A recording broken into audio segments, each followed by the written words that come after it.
All right, what's up, guys? Jackson Abe here today with Apex Training and Nutrition, and today we're going to talk about the best ways to go about tackling the fat loss process.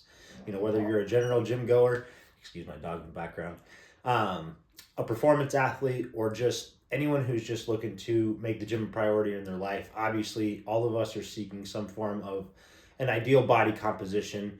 Like I said, even if we have certain performance goals, we want to look the best that we possibly can while attaining those goals, including these three methods of exercises or variations of them on a weekly basis is going to ensure that we're maintaining an ideal, or we're working towards an ideal body composition, keeping that work capacity, that conditioning where it needs to be.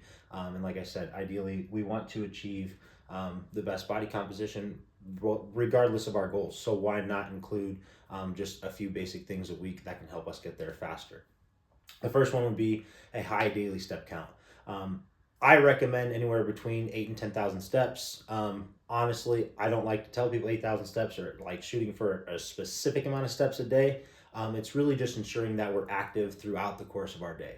Even if we have a desk job, finding 5 to 10 minute periods where we can maybe get up and walk around, taking parts of our lunch breaks to make sure that we're getting in some steps. Or if you're working a labor job, you're probably going to be getting adequate amounts of steps every single day as it is.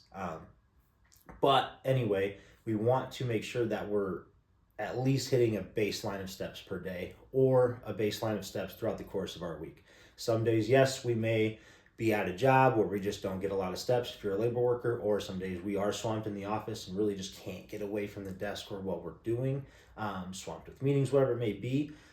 So don't beat yourself up over one day of not getting where you want to go with your step goal. Try to look at it over the whole course of the week and see where you can get over those 7 days, and then average that out to try to make sure that you're hitting that number every single week. Ideally, 75 to 100,000 steps per week is going to aid in this process. Incline walking specifically is going to help, whether you can get on a treadmill or if you live in a hilly area. This is going to tackle that box really well.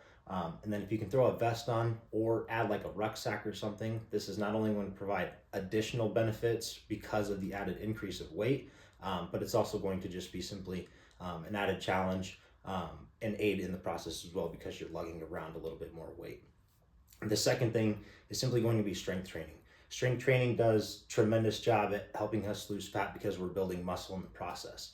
Muscle has a higher metabolic rate than fat does, which requires us to uh, in, uh, intake more protein in our diet to keep up with that metabolic process.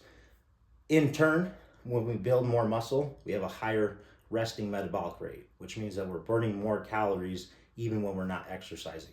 So that is why strength training is so important, because it helps us build this muscle mass that we can then continue to burn fat even when we're not exercising, which is, like I said, an additional benefit of strength training.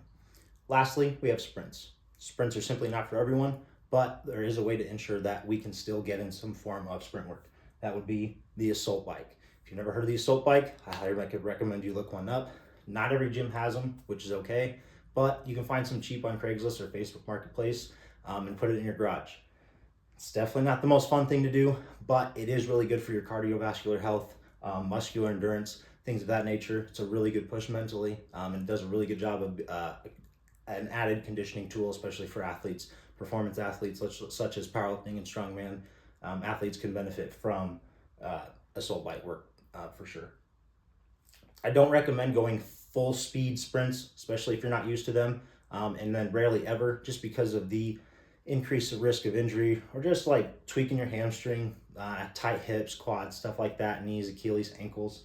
So ideally, we just kind of want to work to 80 to 90% of our max. And like I said, sprint work's not going to be for everyone. But like I said, you can find a way to kind of make it a part of your program.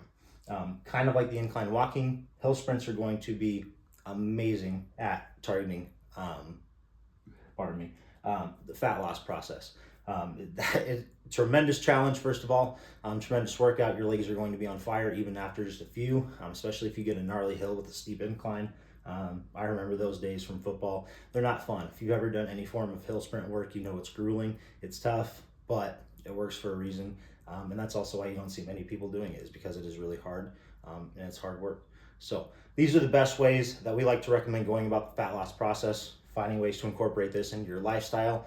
Like I said, this is a lifestyle change. It's not a weekly or monthly thing. This is something that you're trying to repeat year in and year out, something that can be sustainable throughout the years of your life. So you can continue to make progress, continue to be healthy, continue to show up for those in your life, and just be a force to reckon with in this world. So thank you guys for all your support. We appreciate you guys watching. Thank you.